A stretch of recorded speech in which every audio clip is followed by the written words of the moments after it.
à tous. Donc effectivement, pour me présenter rapidement, moi je suis là pourquoi? Alors déjà effectivement, je suis une gameuse passionnée depuis ma plus tendre enfance et j'ai choisi effectivement d'en faire mon métier. C'est-à-dire qu'à présent, je travaille dans un studio français de jeux vidéo, je ne dirai pas lequel. Mais voilà, donc tout ce que je vais vous expliquer, en fait, c'est des mécanismes que je vois vraiment dans mon travail tous les jours, et on pourra en reparler. Et à part ça, donc, je suis féministe militante, et donc j'ai écrit sur les jeux vidéo. Donc, dans mon milieu, je me suis dit que je pouvais avoir une action, parler de choses qui me concernaient. Et donc j'ai écrit cet article que vous avez peut-être entendu parler l'année dernière, qui a eu voilà, un retentissement assez fort, comme Valina l'expliquait. Et plus récemment, j'ai fondé avec une équipe le site de veille collaborative Machisme Fréquence, dont je vous reparlerai à la fin de la présentation, donc, en fait, qui vise à recueillir donc, des témoignages et à regrouper des articles, des archives sur les problèmes de misogynie, de sexisme qu'il peut y avoir autour de la culture geek, et donc les analyser et les regrouper, voilà, pour faire une archive d'analyse. Enfin, je vais vous parler, donc j'ai 40 minutes, il va falloir vraiment aller très vite, mais je vais vous parler de deux choses, donc une présentation en deux parties. D'abord, on va parler de la représentation vraiment du contenu des jeux, donc comment les femmes et les hommes d'ailleurs sont représentés, leur rôle, leur caractère design, etc. Et en deuxième lieu, on va chercher un peu la cause de cette représentation, ce qui se cache derrière, qu'en fait l'industrie, les créateurs eux-mêmes, mais aussi les journalistes, la communauté qui consomme et qui va parler de ces jeux, qui va influencer leur création. Donc pour commencer, on va parler de Chara Design, donc le caractère design, comment on crée les personnages. Quand on crée un personnage, généralement, on sait que voilà, le design d'un personnage doit communiquer quelque chose. C'est-à-dire que là, vous avez le personnage masculin, et on va voir que si évidemment il y a des thèmes communs qui ressortent et qu'on va analyser un peu après, en regardant les personnages masculins, on va généralement pouvoir savoir si c'est un protagoniste, si c'est un antagoniste. Voilà, on sait que c'est un sorcier, qu'il est puissant. Là, on sait que c'est un héros un peu insolent, un peu jeune. Donc, le Chara Design est censé, s'il est bien fait, nous communiquer quelque chose sur le personnage. Là-bas, on a un aventurier, donc Nathan Drake, etc. C'est normalement la préoccupation vraiment qui doit guider la création du personnage. On se rend compte, par contre, que quand il s'agit de personnages féminins, et c'est des personnages féminins des mêmes jeux, ou de jeux équivalents, que je vais vous montrer, donc la comparaison. La comparaison voilà, est encore plus parlante. C'est pas tout à fait les mêmes enjeux qui passent en priorité, on va dire. C'est-à-dire que ce qu'on voit donc assez rapidement, c'est qu'on a des personnages qui vont être définis par leur sexualisation, principalement, donc qui vont être créés dans le but de plaire à un joueur qui est considéré forcément en fait, comme un homme hétérosexuel, et qui donc rechercherait ce genre de représentation dans ces jeux. Et donc on va vraiment se focaliser voilà, sur des attributs exagérés, même parfois, comme ici sur Dragon's Crown, des attributs sexuels et des costumes fortement irréalistes, souvent par rapport au contexte du jeu. Mais voilà, la praticité, par exemple, ici, de l'uniforme de police, c'est pas le... oui, c'était un uniforme de police, n'est pas le principal attribut recherché. Ça se traduit aussi, évidemment, dans les poses et les comportements des personnages. Donc ici, là-haut, en haut à gauche, surtout, vous avez un très bon exemple de ce qui s'appelle une pose boobs and butts, donc littéralement la pose sein et cul. Donc c'est une pose anatomiquement impossible, mais qui consiste à... Vraiment, n'essayez pas chez vous, mais qui consiste à permettre de montrer à la fois les seins et les fesses. Donc on se demande toujours à quoi ça ressemble de l'autre côté, en fait. Et qui ressort en fait à des endroits assez particuliers parfois. Par exemple, là à droite, vous avez le dernier élément RPG Star Wars, donc Zero de République. Et ça, c'est la pose en fait standard de tir pour une soldate. Et voilà, donc se mettre fesses face à l'ennemi, c'est pas forcément la façon la plus évidente de viser, je pense. Ça sera aussi dans des jeux pour enfants, là c'est Digimon. Donc voilà, donc c'est des poses comme ça qui visent à faire ressortir donc les attributs sexuels. Tout ça est renforcé par ce qu'on appelle le male gaze. Alors qu'est-ce que c'est que le male gaze? Je vais l'introduire très rapidement par une vidéo qui parle d'elle-même. En fait, pour le contexte avant, c'est l'introduction de l'antagoniste du jeu Prince of Persia 2. C'est la façon dont elle est présentée. On l'a jamais vue avant.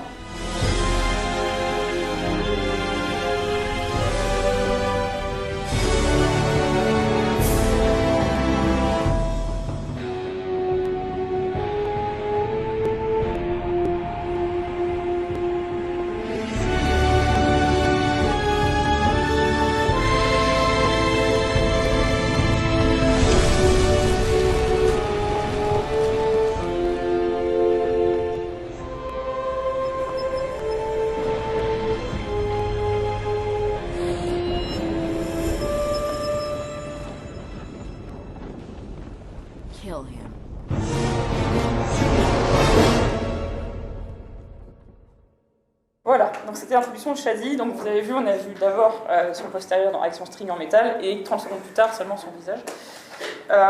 Donc le male gaze, pour résumer, voilà. Le male gaze, en fait, c'était un concept qui a été introduit par Laura Mulvey en 1975. En fait, elle parlait du cinéma et elle expliquait qu'il y avait une asymétrie en fait, de pouvoir sur le contrôle de la caméra. Et qu'en gros, la caméra allait représenter, là encore, un regard d'homme hétéro-masculin qui allait regarder les personnages féminins en étant intéressé particulièrement par les attributs sexuels. Et que donc, cette caméra se retrouve particulièrement dans le jeu vidéo. Et en voilà quelques exemples. Donc ça, tout ça, c'est pas coupé, hein. C'est tout des captures d'écran. Donc Mass Effect, Metal Gear Solid, qui est un exemple intéressant, parce que donc, là-haut en haut à droite, le male gaze, en fait, est un point de gameplay, c'est-à-dire que ce personnage, Meryl, a une façon de marcher en allant extrêmement dans les hanches qui est très caractéristique, donc vous êtes incité à la regarder, et ça vous permet après dans le jeu de la reconnaître parmi d'autres soldats en regardant en fait, ses fesses et la façon dont elle marche. Voilà. Donc ça parle de soi-même, je pense. Tout ça, cette représentation-là, ça se retrouve évidemment dans la publicité. Donc ça, c'est des publicités pour différents jeux et consoles de jeux. Ça, c'est la pub pour la Vita. Donc, qui est deux fois plus de sensations, c'est le nom de la publicité. Donc voilà, femme sans tête et quatre seins. Là à droite, vous avez Bayonetta, en fait c'était une pub japonaise où elle était recouverte en fait, de post-it et donc, dans le métro, et vous pouviez enlever les post-it pour les habiller au fur et à mesure. Voilà.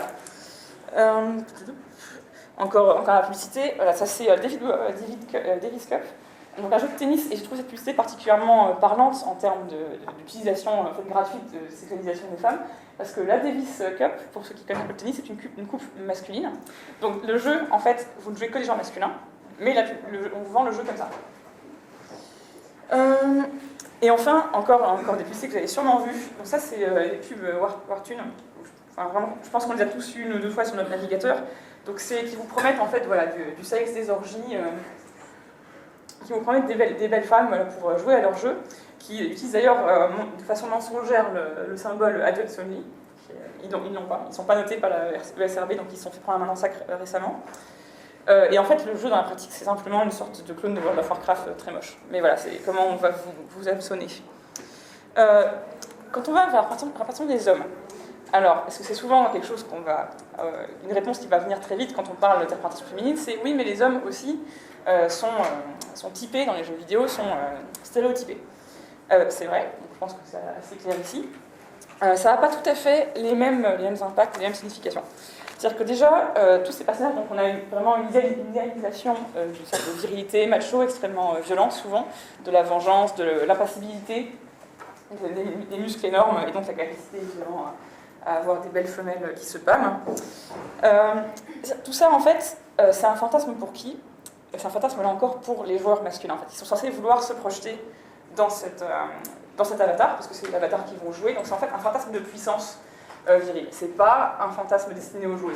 C'est-à-dire qu'il peut y avoir des joueuses qui vont fantasmer sur ce genre d'image, mais c'est pas le but. Elles sont pas la cible. C'est aussi le fait que ces personnages-là, ils sont sujets, c'est-à-dire qu'on a un apprentissage, une projection dans le pouvoir. C'est un avatar puissant qui peut faire tout ce qu'il veut, qui est vengeur, violent, donc il est sujet, et c'est un apprentissage quelque part en fait de la domination masculine, on peut le dire. Je vais vous donner en fait un exemple très concret dans God of War de la différence en fait des stéréotypes employés, de l'impact des stéréotypes employés. C'est une scène donc de God of War 3. Quand vous rencontrez la déesse Aphrodite dans sa chambre.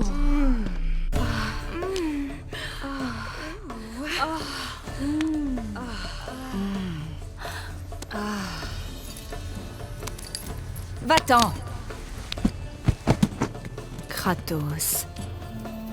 Beaucoup trop de temps a passé. Bien que tu ne sois plus le dieu de la guerre, tu peux partager ma couche. Le seul à pouvoir réparer ces ponts, c'est mon mari. Et nous savons que c'est un incapable.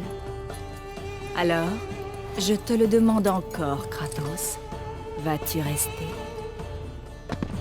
Voilà, vous avez compris. Donc là, on est quand même dans un scénario film pornographique, assez clairement. Donc, et je rappelle, donc Kratos, c'est l'avatar du joueur. Donc l'avatar du joueur à qui Aphrodite va expliquer voilà, qu'un homme, un vrai, qu'il est le premier à pouvoir satisfaire depuis des lustres et qu'heureusement qu'il est là. Et voilà, donc on a donc ces deux servantes à droite qui se paluchent en attendant leur tour voilà, d'avoir droit au pénis divin de Kratos. Bref. Donc là, on est clairement dans une projection de fantasme destinée aux joueurs. Pour continuer sur la représentation féminine, donc dans les rôles, évidemment, c'est des stéréotypes qui ressortent aussi. Les personnages féminins, très souvent, il faut bien savoir que le jeu vidéo, c'est un média assez récent, donc on a tendance à rester sur des structures de narration qui sont assez simples. On essaie de faire évoluer ça. Et donc, on s'en remet souvent à des stéréotypes très classiques du type la demoiselle en détresse. Donc la demoiselle, en fait, c'est l'intérêt romantique du protagoniste qui va être mis en détresse, donc généralement enlevé, maltraité, etc., pour motiver la quête donc, du personnage masculin qui va venir la sauver, qui va en fait devoir la récupérer. Parce qu'on a souvent aussi une notion de dépossession du personnage masculin et de dépossession d'un objet sexuel. C'est-à-dire souvent, on a sur la demoiselle une menace d'agression sexuelle qui plane, donc il faut la sauver, parce que le héros est le seul à pouvoir bénéficier de ses charmes.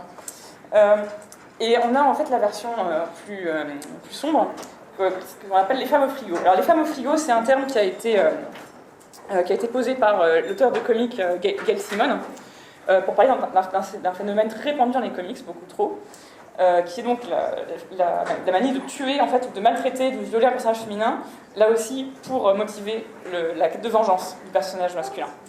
Donc, un nombre d'exemples, c'est ça qu'on a vu là encore des dizaines de fois dans différents films. Donc Gail Simone a une fois aussi proposé en blaguant une messe pour toutes les femmes, les copines, les petites filles de héros de comics et de jeux vidéo qui avaient été sacrifiées pour leur fournir un prétexte de vengeance. Et enfin, on a donc les femmes de récompense. Donc quand elles ne sont pas tuées, voilà, elles servent, comme j'ai dit, à motiver la quête. L'idée, c'est de pouvoir donc, récupérer des faveurs sexuelles à la fin. Donc parfois, ça peut être représenté de façon assez chaste, comme ici dans Mario, Double Dragon, et parfois donc beaucoup moins. Donc là, vous avez du mahjong, plus vous gagnez, plus. Bon, ça c'est talent, hein. Du strip mahjong, il y a aussi du strip golf, vous en avez plein, des jeux comme ça. Ça commençait très tôt, c'est-à-dire dans des jeux des années 80, même déjà, vous aviez cette demoiselle saxonne qui se déshabillait si vous les sauviez. Et là, vous avez un exemple de The Witcher. Donc, qui est intéressant, en fait, dans The Witcher, vous pouvez collectionner les rencontres sexuelles. Vous avez une trentaine de cartes, comme ça. Chaque fois que dans le jeu, vous réussissez à coucher avec une femme, et donc il y a tout. Hein. Il y a les prostituées, il y a les boulangères, il y a les femmes nobles, il y a les vampires, les harpies, tout ce que vous voulez. Et donc toute une carte érotique comme ça que vous pouvez collectionner. Ça peut aussi prendre la forme de costumes. Si vous êtes joueur, donc vous savez souvent que parmi les bonus que vous pouvez débloquer en finissant le jeu, il y a des costumes. Et pour les personnages féminins, c'est généralement un costume qui va encore plus la sexualiser. Donc en gros, on récompense le joueur avec une femme sexy. Là, vous avez donc un exemple de Resident Evil 5 que Marion Coville va détailler après, qui réussit à être à la fois raciste et sexiste. Donc on va en reparler. Et encore un exemple, ça c'est Terra. C'est assez parlant. Donc sans armure et armure de haut niveau. Donc là encore, ça c'est souvent la progression. Plus l'armure est puissante, donc là, plus elle demande un effort du joueur, plus elle permet d'admirer la peau du personnage féminin. Ensuite, la slide suivante, je reviens tout de suite à une image assez violente, assez gore, parce qu'on a parlé d'érotisation de la violence envers les femmes. Je vais préciser. Ah non, pardon, c'était raté. J'en avais une avant. Bon, préparez-vous pour la suivante. Donc, j'avais encore un exemple sur les femmes récompenses que vous connaissez sans doute, c'est Metroid. Metroid, le principe, donc vous jouez une femme qui est en armure complète, Samus Aran. Et depuis le début de la série, en fait, plus vous allez réussir à finir le jeu rapidement, plus elle se dévoilera à la fin. Donc là, c'est selon votre temps de jeu, là, vous avez 2h50, elle enlève son casque, et en moins de 2 heures, vous l'avez une espèce de tenue latex. Donc voilà, je disais l'image suivante. Voilà, nous y sommes. Donc ça, c'est l'édition collector de Dead Island, qui ont proposé donc cette figurine d'un buste de femme déchiquetée en bikini. Donc là, on peut quand même se demander déjà qui voudrait d'un tel objet sur son bureau, mais on est voilà, dans une... là, on est de retour dans un média qui est clairement adolescent, où on va faire, voilà, comment on peut choquer. On va mettre voilà. On a cette idée que les jeux vidéo deviennent plus matures, et pour devenir plus matures, ils vont lancer en fait aux joueurs du sexe, du sang. Ça s'est particulièrement manifesté à l'E3 2012, où il y a eu, ça a pas mal fait parler, parce qu'on a eu des images affreuses, donc de têtes qui explosaient en grand écran et des journalistes qui applaudissaient.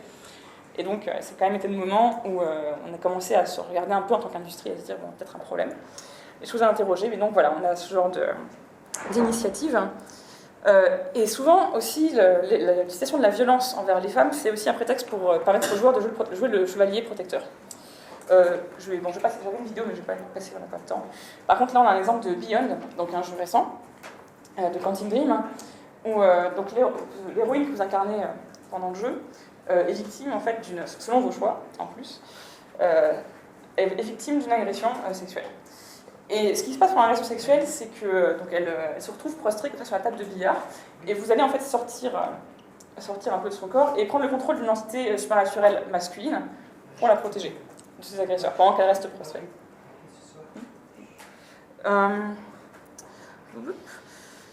Oui, on retrouve cet aspect d'inciter le joueur à être un chevalier protecteur dans le dernier Tomb Raider, donc qui a pas mal fait parler de lui, notamment à cause de ces déclarations du producteur avant la sortie du jeu, qui déclarait quand tu vois Lara, donc l'héroïne, face à ces obstacles, tu te prends d'affection pour elle, peut-être plus que tu ne te prendrais d'affection pour un personnage masculin. Quand les gens jouent Lara, ils n'ont pas vraiment envie de se projeter eux-mêmes dans le personnage, ils sont plutôt j'ai envie de la protéger. Là voilà, on a bien le but recherché. Pour donc terminer sur la représentation vraiment dans les jeux et passer à l'industrie, le problème en fait, parce qu'on a un peu explosé tout ça, le problème c'est pas donc cette représentation en soi isolée. C'est-à-dire il n'y a aucun problème avec le sexy, les féministes généralement vous diront le sexe c'est bien, le sexy aussi, pas de souci. Le problème, donc c'est pas ça, c'est plutôt ça. C'est-à-dire l'uniformité en fait totale de la représentation. Le souci en plus, c'est qu'en 2006, donc c'est une étude de 2006 qui date un peu, mais qui comptait les proportions de personnages féminins et masculins dans les jeux vidéo, ils arrivaient à 15% de persos féminins, et en plus ils étaient généreux, ils ne comptaient pas les FPS, donc les jeux de tir, et les jeux où on joue des personnages non humains. Sachant que si vous les intégrez, vous arrivez à mon avis au moins de 10%. Et donc les personnages, donc ces 80 personnages auxquels on a droit, ils ressemblent tous à peu près à ce moule unique. C'est le premier problème. Là, par exemple, vous avez les combattantes de Mortal Kombat, dans toute leur diversité. Donc on voit tout voilà, même celle qui est monstrueuse, qui va avoir son bikini. Là, vous avez l'uniformité, enfin, la variation de costumes que vous pouvez avoir dans Terra, donc un MMORPG. Ce qui m'amène au deuxième problème, en fait. Dans Terra, c'est intéressant, c'est que ces hommes, les personnages masculins, peuvent aussi avoir ce genre de costume. Un peu en haut, ils peuvent aussi montrer un peu de peau. La différence, c'est qu'ils peuvent choisir d'avoir des armures plus couvrantes. C'est pas le cas des personnages féminins. Les personnages féminins sont tous comme ça. Donc, le problème, c'est le double standard. Là, par exemple, vous allez comprendre, là, en haut à droite, à gauche, pardon, c'est la même armure pour hommes et pour femmes. Donc pareil, là, c'est le même personnage, donc le même soldat, masculin, féminin. Elle a oublié son pantalon. Et voilà, donc c'est ce double standard donc, qui pose aussi problème et qui peut aussi concerner qui peut aussi concerner la création même du corps du personnage. C'est-à-dire que souvent, vous ne pourrez pas faire un personnage féminin aussi gros ou aussi balafré, par exemple, qu'un personnage masculin. Tout ça, en fait, c'est lié à quoi? À un phénomène donc, qui est qu'est-ce qu'on place comme neutre. C'est-à-dire que, ça se trouve même dans la Bible, vous avez Adam, on prend sa côte, et à partir d'Adam, on crée Ève. Mais là, c'est un peu le même principe, c'est que vous avez le personnage qui, à la base, est neutre, en fait. Commence à voir à la base, en regardant si c'est un homme ou une femme, pas vraiment de genre, mais on va partir du principe que c'est un homme, parce que le neutre est masculin, et quand on veut diversifier un peu, on va créer un personnage féminin, et en l'affublant, du coup, d'attributs extrêmement stéréotypés, donc rose, extrêmement féminin, etc. Là, vous voyez bien avec les petits êtres, avec Mrs. Pac-Man, qui est quand même un exemple assez parlant. Donc voilà, là, par exemple, vous avez un hérisson bleu, et la hérissonne va avoir des longs cils, la petite jupe, du coup, elle porte des habits. Parce que c'est une femme, voilà, pourrait... vous voyez ce que je veux dire. Je suis très claire aujourd'hui. Alors ça, c'est encore un autre exemple de ça. Ça, c'est les enfants de Bowser, donc dans Mario. Il y en a 7. Et comme vous voyez, il y a 6 garçons, et à chaque garçon, vous pouvez le regarder, vous saurez un petit peu l'idée de sa personnalité. D'abord, c'est celui qui est un peu bizarre, il y a la brute, et vous avez la fille, que vous pouvez assez clairement identifier, je pense.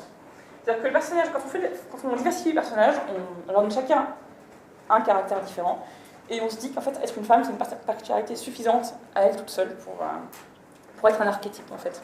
Ça, je le vois très clairement dans mon travail, d'ailleurs. Je lutte contre tous les jours. Voilà, on fait un personnage, on va avoir 2 archétypes masculins, un archétype féminin, dans ces termes. On a quand même, donc, avant de passer à l'industrie, je suis très à la bout, je crois, des exceptions encourageantes. Donc, vous connaissez sans doute, on a Shell dans Portal, on a Face de Mirror's Edge, donc qui sont à la fois des femmes non blanches, ce qui est rare, comme Marion Cody vous l'expliquera juste après, et donc des personnages non sexualisés, intéressants, plutôt développés. Donc, exemple à suivre, mais ça représente donc 2-3 jeux sur la production. Et donc ils sont justement, ils sont souvent applaudis comme les exceptions qui confirment la règle en fait. Pour voir rapidement, j'ai encore beaucoup de temps ou pas? Ça fait 20 minutes. Ah ben ça va, c'est super, c'est la moitié. Pour passer donc aux causes de tout ça, on va regarder un peu ce qui se passe dans l'industrie. Là, vous avez des statistiques sur la présence des femmes dans l'industrie et leur salaire par rapport aux hommes.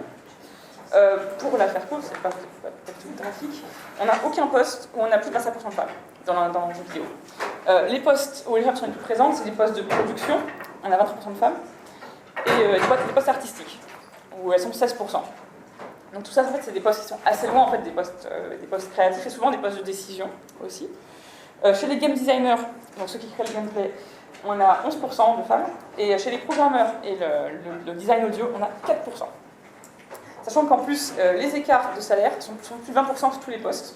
Et dans le cas de l'audio, on a un écart de 45% de salaire qu'on peut espérer être dû à un manque statistique. Ce qu'on peut noter aussi, c'est que chez les programmeurs, donc 4% de programmeuses, mais qui sont en moyenne payées un peu plus que les programmeurs masculins. Et alors ça, pourquoi? On peut se dire que c'est la prime à l'exceptionnalité. Vous allez comprendre tout de suite pourquoi, en ayant fait ces témoignages. Ces témoignages sont issus de l'initiative qui s'appelle One Reason Why, et qui en fait a été lancée sur Twitter, et c'était des femmes du milieu qui devaient donner une raison pour laquelle il n'y avait pas plus de femmes dans l'industrie. Donc je voulais lire quelques-unes, traduites en français, il y en a une centaine. Et celle qui va vous expliquer tout de suite le salaire des programmeuses, c'est celle du milieu. Parce que si je réussis, je suis exceptionnelle, et si j'échoue, je suis la preuve que les femmes n'auraient pas travaillé dans cette industrie. Et donc ce qui se passe en fait, c'est que les hommes peuvent se contenter d'être bons, les femmes par contre doivent être exceptionnelles. Et donc du coup, elles peuvent utiliser un salaire supérieur pour les garder. Mais sinon, si elles ne sont pas exceptionnelles, on en préférera un homme en moyenne. À part ça, donc, parce qu'on me prend pour la réceptionniste ou une animatrice en convention, des designers importants ont complimenté mes jeux, ça c'est un homme. Des designers, donc Charles Randall là, un homme qui dit des designers importants ont complimenté mes jeux et complimenté l'apparence de ma femme, alors que nous développons ensemble. Il y en a qui raconte avoir été tripoté en convention, voilà, qu'on la prend pour la secrétaire, etc. Parce que tu ne peux pas juste être un développeur de jeu. Non, tu seras toujours une femme développeur de jeu, d'abord. Aucune de mes amies développeuses ne lit les commentaires sur les interviews qu'elles donnent, parce que les commentaires sont brutalement dégueulasses. Donc ça, on en reparlera après. Parce qu'on m'a dit, nous n'avons pas besoin de femmes pour savoir ce que les joueuses veulent dans cette industrie. Etc. J'ai entendu un manager artistique dire, nous n'avons pas besoin de plus de femmes, c'est plus d'emmerdes qu'elles ne valent, en triant les CV. Etc. etc. etc. Donc, dans la pratique, justement, dans les conventions, donc ces milieux professionnels ou ces grands messes en fait, du jeu vidéo, qu'est-ce qui se passe? Donc, on a un phénomène qui s'appelle les babes. Donc, l'industrie du jeu vidéo a emprunté à l'industrie automobile, qui est en fait la manie donc, de décorer ses stands avec donc, de jolies jeunes femmes pour tout vêtues. Il faut préciser quand même que ça se perd, heureusement. Mais donc, c'est encore présent. Cette année, en France et à l'E3, il y en avait encore quelques-unes. Et cette disparition n'est pas au bout de tout le monde. Il y a quand même de faire la transition vers les journalistes. Donc les journalistes en salon, jeux vidéo, voilà ce qu'ils en pensent. Donc ça c'était cette année à l'E3 2013. Mes amis, l'heure est grave. L'heure est très très grave. Je suis aujourd'hui dans des... comment dire? Je suis pas bien. Je suis triste. Ça doit faire à peu près, allez, 8 ou 9 ans que je viens ici à l'E3. Et à chaque fois, c'est un plaisir de retrouver les babes de l'E3. Vous savez, ces jolies filles qui arpentent les couloirs du Convention Center et qui égayent un petit peu les stands. C'est parce que c'est un peu ça le but de ces jolies jeunes filles. Eh bien, cette année, il n'y en a pas. Ceux qui sont allés sur Jeux Actu ce matin ont vu cette news, E3 2013, mais où sont les babes? Eh bien, il n'y en a pas, je suis désolé, il n'y en a pas. Il n'y a vraiment pas de babes cette année à l'E3, donc il doit y en avoir 3 ou 4 qui se battent en duel. Elles sont pas super. On va essayer de vous faire un clip, mais c'est pas garanti. Hein. Franchement, cette année, ça craint l'E3. Voilà, donc je rappelle que l'E3 c'est un événement professionnel qui est réservé à l'industrie et aux journalistes avec la carte de presse. Et donc voilà en gros donc les fameux clips dont il parle.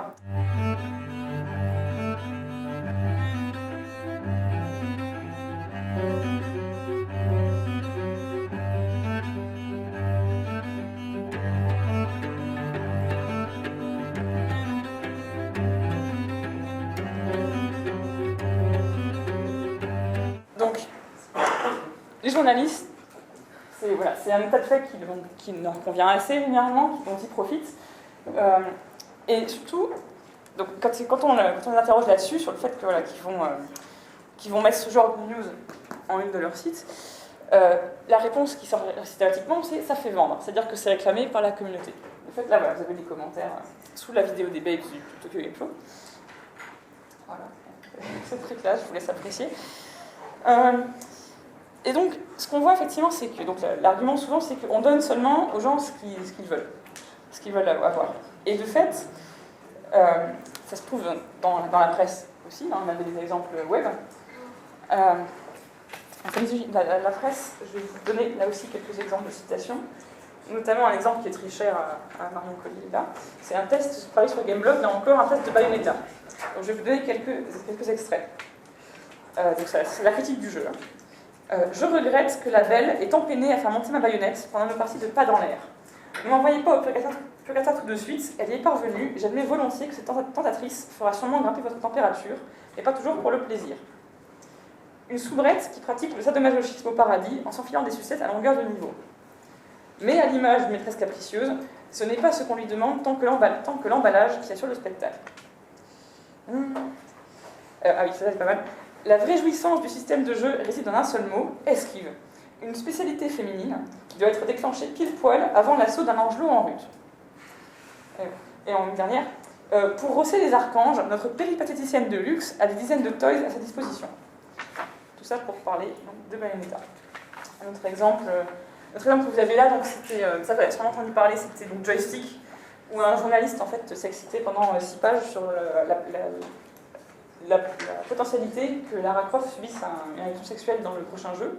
Et donc il expliquait que ça l'a excité beaucoup, que faire subir de tels supplices à l'une des figures les plus emblématiques du jeu vidéo, il trouvait ça simplement génial. Et donc il dit pervers, je le suis aussi, l'attention sexuelle malsaine est à son comble, ça lui plaît beaucoup.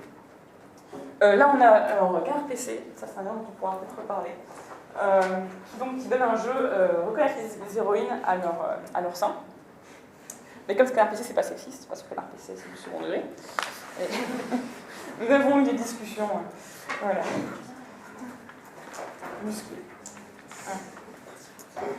Ce qu'on constate aussi, c'est que la France, quand même, a globalement un retard au niveau de la presse sur les anglophones. Chez les anglophones, à gauche, vous avez Kotaku, donc c'est un site majeur d'information anglophone. La presse, tout ce qui est critique féministe de jeux vidéo, ça s'est lancé vraiment dans les pays anglophones, en Amérique notamment. Et ça s'est lancé il y a environ 2-3 ans maintenant. Et donc, ils ont eu le temps quand même de voir venir et d'intégrer un peu ces notions, ce qui fait que Kotaku, par exemple, a maintenant une posture qui est assez critique et assez intéressante, généralement, du point de vue du genre. Donc là, c'est la même news sur Kotaku, donc un site anglophone majeur, et un site français. La news, c'est que dans Lightning Returns, donc un jeu sorti récemment, l'héroïne Lightning aura une physique spéciale sur ses seins pour les faire bouger.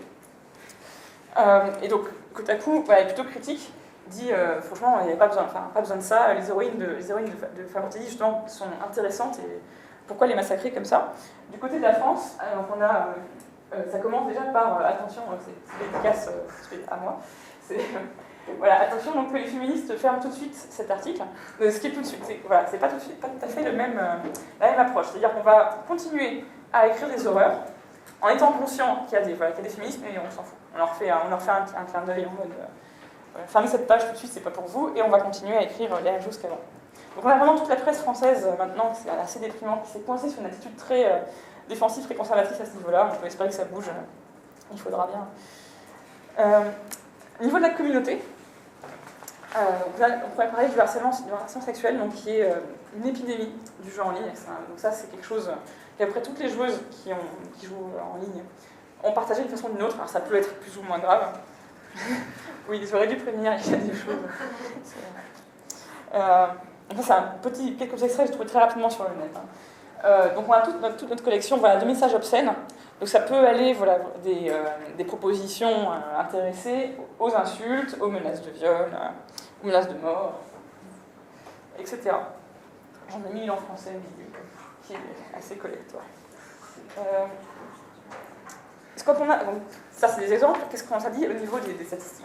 Donc on a cette étude très intéressante qui a été menée sur à peu près 1 millier de personnes sur des forums gamers sur le harcèlement sexuel. Alors là déjà, première question, est-ce que vous avez fait expérience du sexisme en jouant aux jeux vidéo? C'est là qu'on voit déjà la différence de perception sur ce genre de problème. C'est que donc les hommes sont 15% à dire oui, 80% à dire non, et les femmes sont 162% à dire oui, et 30% non. Donc l'étude analyse ça de façon intéressante, elle dit les femmes étaient 4 fois plus susceptibles que les hommes d'avoir fait l'expérience de moquerie ou de harcèlement. 63% des femmes interrogées répondaient par l'affirmative. Les histoires que m'ont racontées ces femmes étaient conformes à ce qu'on peut s'imaginer sur le sujet. Des insultes, donc on peut traduire, en anglais, cunt, bitch, slut and whore, donc chat, pétasse, salope, pute, étaient des insultes communes. Les menaces évoquaient majoritairement des agressions sexuelles. Une grande partie du harcèlement consistait à demander ou exiger des faveurs sexuelles, ou à faire des remarques à propos des rôles genrés traditionnels et des comportements stéréotypés des femmes dans la société occidentale. Donc c'est le fameux va me faire un sandwich, pour résumer. De nombreuses insultes concernaient le poids du sujet ou son apparence physique. 15% des hommes ont aussi rapporté avoir subi des moqueries, du harcèlement ou des menaces concernant leur genre en jouant aux jeux vidéo. Toutefois, les remarques adressées à ces joueurs diffèrent de celles adressées aux joueuses de façon très révélatrice. La plupart des joueurs qui apportaient des précisions à leurs réponses ont subi des remarques concernant leur inadéquation au rôle genré masculin. Ces hommes étaient souvent traités de PD ou de femmes, comparés aux femmes et désignés par des mots stéréotypiquement féminins. Donc pour les femmes, le sexisme subi concerne leur féminité. Pour les hommes, il concerne leur inadéquation à un standard de masculinité. En bref, ce sexisme place le masculin comme genre normatif et pas masculin ou insuffisamment masculin comme raison d'insulte, d'humiliation ou de brimade. Voilà. Du coup, réaction des joueuses, qui est assez classique et qui est souvent un conseil qu'on nous donne, mais pourquoi tu vas montrer que tu es une femme sur les jeux en ligne? Pourquoi est-ce que tu as un pseudo féminin? Pourquoi tu utilises une grammaire féminine? Pourquoi est-ce que tu parles au micro? Malheureuse. Et donc, dans la pratique, effectivement, on constate que 50% des femmes, donc la moitié, déjà, on dit avoir évité de jouer sur un serveur public pour éviter le harcèlement. Et ensuite, à la question, est-ce qu'elles ont déjà dissimulé leur genre, donc fait semblant d'être un homme ou camouflé le fait qu'elles étaient une femme, pour éviter le harcèlement, elles sont 67% à répondre oui. Donc une majorité. Donc voilà, la prochaine fois qu'on vous dit il n'y a pas de femmes sur tel jeu, il faut se poser la question. Ah oui, autre statistique très intéressante à ce niveau-là. Vous connaissez sans doute l'accusation en fait, qui plane sur les femmes qui vont justement révéler qu'elles sont une femme en ligne, l'accusation d'attention whore. Donc en fait de dire qu'elles sont des femmes pour attirer l'attention parce qu'elles savent qu'elles sont rares et que donc elles vont jouer les princesses pour obtenir des faveurs, etc. Accusation courante. Donc là, cette enquête interrogeait donc, les hommes et les femmes sur ces pratiques. Et donc ce qu'on a comme résultat, c'est qu'on a 10% des femmes qui disent avoir déjà essayé d'utiliser leur genre pour obtenir des faveurs en jeu, 10%, et on a 13% des hommes qui disent avoir déjà menti et fait semblant d'être une femme pour essayer d'obtenir des faveurs. C'est quand même très intéressant, c'est-à-dire qu'on est face à un mythe misogyne qui est mis en scène et entretenu par les hommes. Voilà. Donc tout ça, pour résumer tout ça, en fait, il y a un collègue donc, d'un studio de jeux vidéo, un collègue anglais, qui a inventé ce mot, en haut, brosogynie, que je trouve extraordinaire. Brosogynie, c'est un mot valise entre bro, donc le frère, un peu le pote, et misogynie. Et l'idée, en fait, c'est qu'on a des communautés de joueurs qui sont normés, masculins, hétéros, etc., et qui vont se renforcer leurs liens.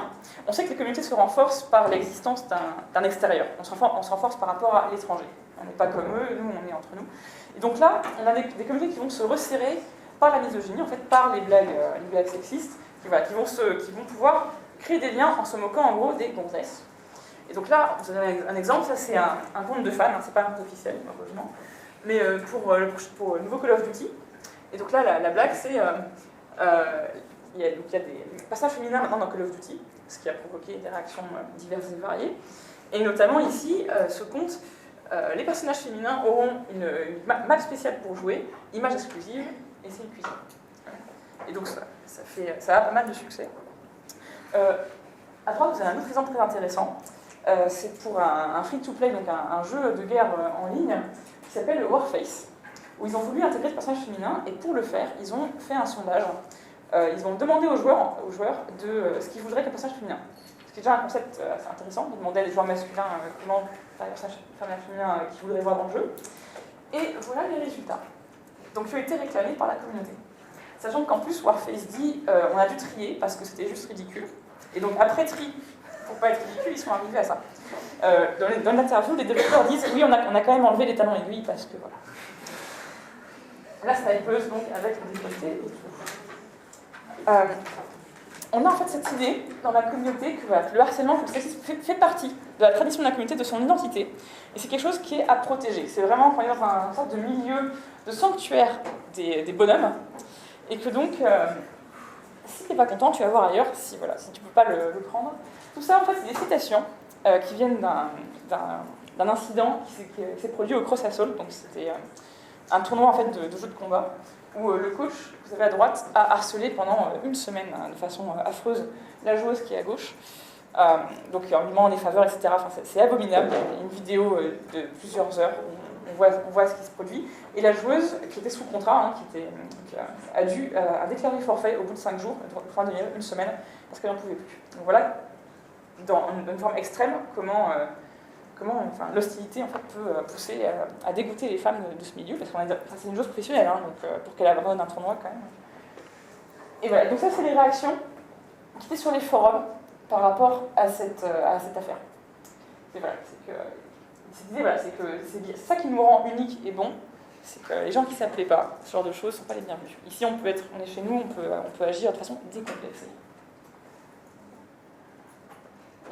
Si, j'aime bien. Donc, je parierais qu'elle n'aurait pas eu de problème s'il était plus beau. Bref, dans la réaction classique de mise en cause de la victime, etc.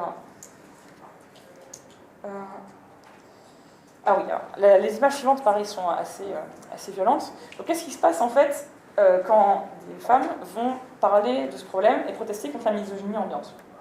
Donc, on a un cas dont vous avez sûrement entendu parler, c'est le cas Anita Sarkeesian, un peu parlé en introduction.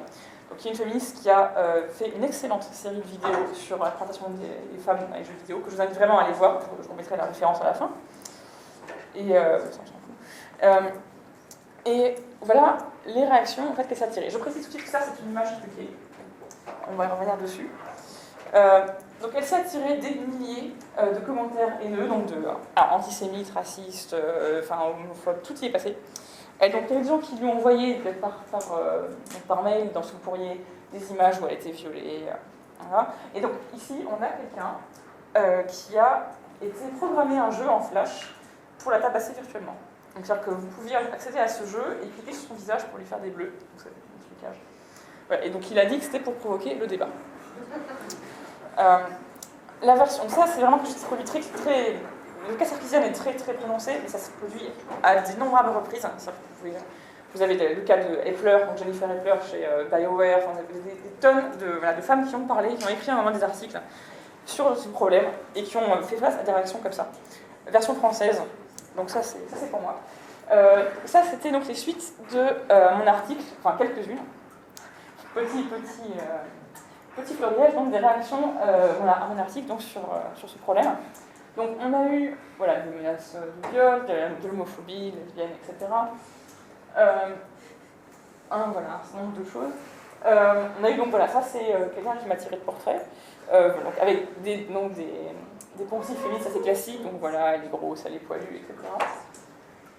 Et on a aussi, j'ai aussi des gens qui ont cherché mes photos pour les poster en ligne et qui ont cherché mon numéro de téléphone, Parce que j'ai dit qu'il y a un problème misogyne dans le jeu vidéo.